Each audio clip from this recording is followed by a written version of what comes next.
Hi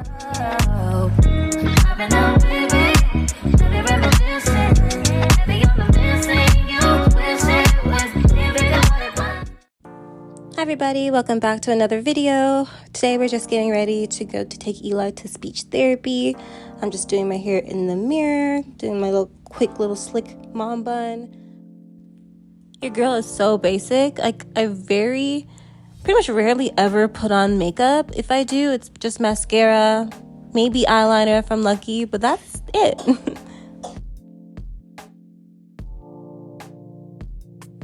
I didn't have enough time to film me getting the kids ready as we were rushing through the door to make it on time for speech therapy. But this is us just going to go grab our train and we'll get there shortly.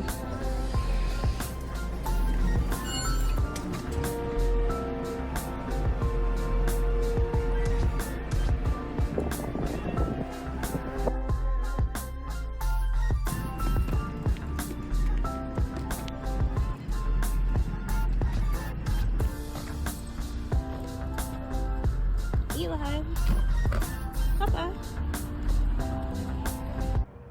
Just got to Eli's speech therapy appointment. I'm not too sure if I can film inside, so I don't think I'll get any footage inside, but I'll record the rest of the day after. I'm honestly confused as to why my face looks so greasy, and it's not, I don't know, I'm just having a natural shine and glow, I guess. Considering it's November, it's kind of crazy for it to be this warm in Canada. Normally, like, the winter coat would be out already, but I am not complaining at all. I'm just outside in a hoodie and in a denim jacket, and it's perfect. Like, I would love if every fall stayed this warm up until this period of time. I know it's a bad thing because of global warming, but I like it.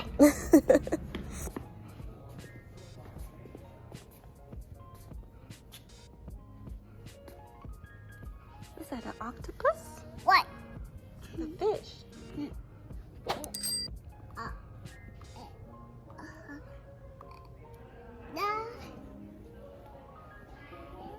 Ooh. You can sit on it. You want to sit down? No, not yet. You stay over here. Stay over here, buddy. You gotta stay over here. Look. Let's see the animals. What's this one? No, don't touch that. Don't touch that phone. Look. It's a zebra. Make me fall. And then what about this one? It's a giraffe. You say hi. We have to wear the masks inside the center. Still just because of COVID. I don't know if you guys can hear me. This is a continuation of last week's video when I took Eli to speech therapy. Unfortunately, as I mentioned, I cannot film in the speech therapy session as they do want the parents to participate within the time period that we're there with the kids. So it's kind of impossible since I also do have Eden with me during his speech therapy. I'm bouncing between paying attention to Eli plus watching Eden if she does wake up. Most times she sleeps through it, which I'm so happy about because we do go pretty early and it's around her first nap for the day. So I do look out for the most part where she just wakes up as we're leaving versus during the class. But there is times she does wake up during the speech therapy session. But yeah, so I thought I would just come on here and discuss kind of what goes on through speech therapy, just to give you guys an idea of what we do. I don't know if speech therapy is the same everywhere else, but here in Halton is where I'm located in Canada. This is how the speech therapy program that Eli goes to is. So with his program, it's a group session, so there's 2 more other kids in this class along with the 2 parents that belong to the 2 other kids, and they do have 2 speech language pathologists there that help the kids throughout the day. And what they've discovered is, or in general with kids with special needs or anything, they discovered that you're gonna see Eli. Hi, buddy. You say hi? No? Okay. So what they discovered with kids on the spectrum especially is that all kids technically love to learn, or they learn better, sorry, through play. So they push a lot of learning and a lot of learning techniques that they do through play with the kids. And what he does, they have a little, I'm going to see if I can find a picture, maybe I'll insert a picture over here.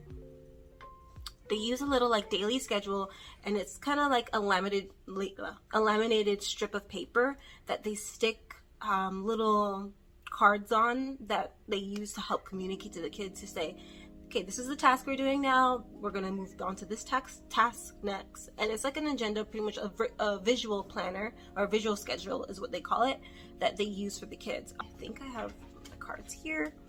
So this is not really a good example. So they have like little pictures, like stuff like this, like that's on the schedule, but of course it's catered to what they're doing. So it'll show, like, let's say like if they're doing basketball, so it has basketball written at the top, and then they'll have a picture of like a basketball hoop with a basketball. They'll have like bubble time or whatever, circle time, and it shows like a circle carpet with the kids sitting down on it, singing songs. It shows like a picture of someone singing with the music notes and has the word written across the top. So that's kind of like what it does. So they come in the first like 15 minutes, 10 minutes of being there. They have free play for the kids. So the kids kind of play around with a bunch of toys. They have a bunch of stations kind of set up throughout the classroom, and the kids can do different things. Eli normally tends to gravitate towards the books. He loves books. So that's kind of like where he sticks at for the most part. They do switch it up pretty much every single week, so it's not the same exact activities. They might have one or two that's the same, but then they'll introduce maybe 2 or 3 new ones. Sorry, my lighting kind of was changing, so I hope this is a better position. Last week when we went, they had introduced like a water table station so the kids can play with water. They also had Get Books, as I mentioned. They had this little magnetic train set there, and they have like a little mini kitchen that they can use to pretend to cook and stuff. Another visual planner thing where it was like a magnetic board, and you could put like your groceries in the grocery cart, not shopping cart, and stuff like that. So yeah, totally different activities for the kids to play. Sometimes one kid has one activity that the other kid wants to play with, so they try to teach them share, which also I believe is on these little cards here. Let me see if I can find.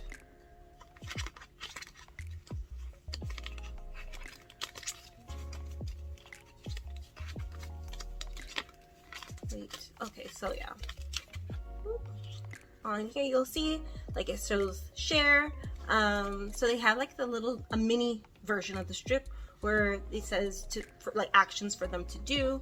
There's also one that says I want blank, so then the kid has to, or the child, sorry, has to fill in what they actually want. So it's to trying to get them to understand visually what it is. So they're not only working just on verbal communication, but just as well as expressive and receptive communication, so that way they understand, okay, if they're not, even if they don't speak with words and say I want an apple or something, they still know if I'm showing a picture of an apple, this is an apple, and if I want it, I could show it to that person, or I can point to it. I can use that to help communicate and convey that, hey, I want an apple, or I like apples, or whatever the case may be. Hi, baby. Sorry, guys. But yeah, so I don't even know where I left off. Eli kind of distracted me. So yeah, so we work on things like that. Again, my lighting is just weird. Sorry, guys. Like, I'm so sorry if you see that I look so washed out and bland. I might try to change myself again and see if that helps. Maybe. No, I feel like it still looks weird. Okay. If I sit back like this. Okay, yeah, sorry guys. My light just keeps on changing. I have like horrible lighting, or natural lighting, that comes into my house. So the way I have to position myself is kind of awkward, just to try to get some good sunlight on me. And like right now it's like cloudy, or partly cloudy. So like the clouds, like you could see right now, it's starting to get darker. The clouds are like covering the sun, and then after it goes away, and then it's super, super bright. And yeah. So yeah, we do the schedule. We go through each activity through the day. What we've learned, or at least what I've kind of learned, is for the most part, Eli does pretty well with transitioning between different tasks and activities, but there is some times where he's so focused on doing a certain task, or when once he warms up to one, they then switch, and then he has a hard time letting go of that task to adjust to a new task. So that's something that we're also working on. And it was kind of weird because I feel like when we first started speech therapy, he handled transitioning pretty well. Like, he had no issues with moving from task to task. Mind you, we've been in speech therapy, I want to say about 4 to 5 weeks now, and it's only once a week, so it's not even that often. And he did stim a lot in the beginning. Again, if you want to know more about stuff like this too, in case you guys aren't, you guys can subscribe to Eli and Eden's page on Instagram, even my page as well, but mostly Eden and Eli's page. I do break down some of the information that I'm talking about in this video. I'll leave, the link is in the bio, and also I'll try to pop up something on the screen so you can see their Instagram page. But yeah, check out their Instagram page, follow for more information and content on the kids, to see also Eli's autism journey and post about autism on there. So yeah, so he does tend to stim a lot, which he does out of comfort. Most times when he's in a different situation or a different environment, sometimes it's just a pleasure thing where he just likes that sensation. But yeah, there's so many things as to why children, especially children with autism, stim. Typical people stim as well, or neurotypical people stim as well. We just don't do it as a coping mechanism for the most part. But when you're in a stressful situation, simple things like biting your nails, tapping your fingers, shaking your legs, tapping your toes on the ground, those are considered stims. So things like that is what he was doing. He tends to run around. He likes to like rub his finger in the carpet to get the sensation from that whenever he's in a different place. So he did that for the first couple weeks, and then later on it kind of went away, and he was handling being in speech therapy very, very well.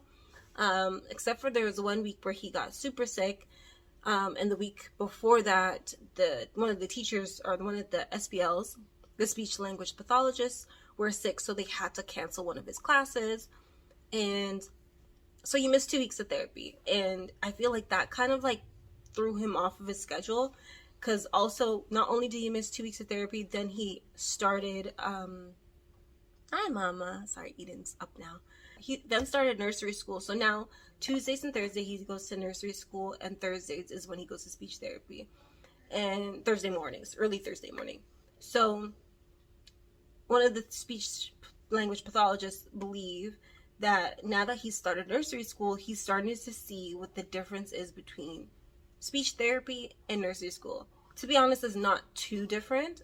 They do incorporate a schedule too for Eli, since knowing he's on the spectrum. They still have the expectation of, if the kids are sitting for group, you know, come and sit for group. If the kids are eating a meal, come sit at the table for mealtime. They play outside, but for the most part, Eli does independently have the freedom to play at nursery school however which way he pleases. But they do encourage him to follow whatever they're doing. Whereas in speech therapy, it's not necessarily that he has or it's more strict. He doesn't have the exact freedom, I guess you could say, that he would at nursery school. And he doesn't have that many people there at nursery school, or at speech therapy, as he does at nursery school. So yeah, there is a bit of a difference. And the speech language pathologist believes that maybe he might be gravitating more towards nursery school versus speech therapy, because now every time we go, as soon as it comes to going into the actual classroom, he kind of cries. He wants to be on me. He wants to be comforted by me. He doesn't want me to go away. And he wasn't like that the first few weeks that we went. So it's kind of shocking to see how different it is. And in comparison to him being at nursery school, where when I drop him off for nursery school, he doesn't even acknowledge me to say goodbye. Like, he sees his teacher and he's gone. Like, doesn't care about me. When I come and pick him up, he doesn't really acknowledge me either. But when he does come, there's no, what's the word I'm looking for? There's no like resistance to going to nursery school or coming home from nursery school, like their nursery school, as there is when he goes to speech therapy. And speech therapy, it's just like, he's not about it. He's not for it at all. So Yeah, that's pretty much what happens in the group therapy session. I kind of assumed it was going to be a lot different compared to what I see on Instagram, where you see the teachers sitting down with a card or doing an activity and they're showing their mouth and how they enunciate or pronunciate words and letters and certain things. Like, none of that really happens. It's more of just playful teachings where they do something and then they try to incorporate the visual schedule. They then try to get them to say better or proper sentences, short sentences, not long ones. The expectation is pretty minimal. To identify certain objects and get comfortable with saying certain words. So it's kind of like, I guess, maybe the beginner stages of it. I feel like individual group or individual speech therapy might be more, what's the word I'm looking for? It might be more, not intense, but for lack of a better word, intense, where they're sitting down, they're focused more on ensuring that the child is actually saying the correct words, sentence structure, everything like that. And maybe in the future, Eli will be in that. As of right now, he has, I believe, 2 more sessions. He has this week, Thursday, and next week, Thursday, is his last session of group therapy. And then from there, we'll see what is going to be the expectation for therapy for him going forward. But yeah, that's pretty much how group therapy or speech therapy goes for Eli. Once the pretty much not even hour and a half. Once the hour is done, because they plan out the day to be an hour and a half, but it's only just in case like anybody's running late. They have like the extra cushion time to adjust so they don't have to shorten the day. They also do it that way in case the kids, because sometimes with them being on the spectrum, you never know how they might react to being in therapy. They might give a hard time. They might not want to participate and do stuff, so they have to kind of put things on pause throughout the day. So they get that extra time to give them a little bit of a cushion to say, an hour and a half out of your schedule to being, or plan an hour and a half out of your schedule to being in the center. But most times we leave at 10:30. We start at 9:30, leave at 10:30 for the most part. So it's pretty good. Honestly, it goes by pretty quickly. And yeah, that's pretty much our day of speech therapy. Now that I bought the little cards I showed you guys, these little cards here, I got these off of Amazon. Let me know if you guys want to know more about this. I'm trying to figure out a way to incorporate this into Eli's daily schedule and lives. The ones I have are more behavioral, so especially with him being at home and having Eden, I thought this would be perfect when I'm, say, changing her or something and he wants to eat and he's trying to pull me to his high chair for him to eat lunch or any meal. I could show him the card and be like, Eli, you have to wait. Eli, wait. And he's gotten a lot better with being a little bit more patient. Sometimes now he picks up the cards himself. He hasn't really used it to communicate with me yet, but I go over the cards with him and I try to show him, like, Eli, listen. You kind of see he's here right now. You want to come and sit down and talk to mommy and the people? Come on. Woo! You see the camera? So let's get to look at one. We'll see if it's fun. Oh, this one had him. He liked this one yesterday. He liked cold. Ooh, cold. Oh, he's loving the sunshine. Today too, he was supposed to be at school, but a lot of kids have been sick. So I decided to keep him home because also he's been sick off and on. He was sick for about 2 to 3 weeks. Yeah, you gotta lift your head up, baby. He was sick for about 2 to 3 weeks straight. Oh, there's a cough. It's okay. He was sick, for about 2 to 3 weeks straight, and he finally was getting over it. Like, it keeps on lingering back and forth. It won't completely go away, but last week he was pretty good. This last night, he just woke up or went to sleep, and he was just horrible. Like, you could just hear the sickness and the cold on his chest, or the phlegm on his chest. So he's been coughing a lot all day, coughing the phlegm, and yeah, there's the whole RSV virus or whatever that's going around, kids being hospitalized. And I know it's like a typical thing that happens every year, but I know here in Ontario, there's issues where hospital beds for kids and pediatrics wards and stuff like that is pretty much all full. So a lot of kids are getting turned around from the hospital. The hospital's not really being able to do much to help treat these kids, and it's so unfortunate. I think one little girl, she passed away, or a little, I don't remember if it was a girl or a boy, but a little child passed away in, I think, Oshawa. And it's so sad. Like, I would never want to lose my child, especially to a virus. And it's kind of scary. I'm a huge germaphobe for myself, to be honest. Like, me doing this with Eli is even a lot. But, okay, thank you. I don't want him to go to nursery school and get really, really sick, and then have to worry about him having to be hospitalized or anything like that. So I was like, you know what, since he's already showing signs of being sick, I don't want to risk him going to the center and getting anyone else sick or catching a worse cold from them. So I'm just going to keep him home for today. Hopefully he's good enough to go to speech therapy on Thursday, but we'll see about that. Right, buddy? Right. So yeah, that's gonna be the end of the video. I'm sorry that I didn't get to finish the video from last week. I hope you guys enjoyed today's video. I hope you guys stay tuned for more content. Please subscribe, like, comment. Let me know if you have any kids or family members that are going through the speech therapy process. Maybe even share this video with them to see, maybe they might learn something. But yeah, that's it for today, right, buddy? Bye-bye. Yeah, bye. See you later, guys.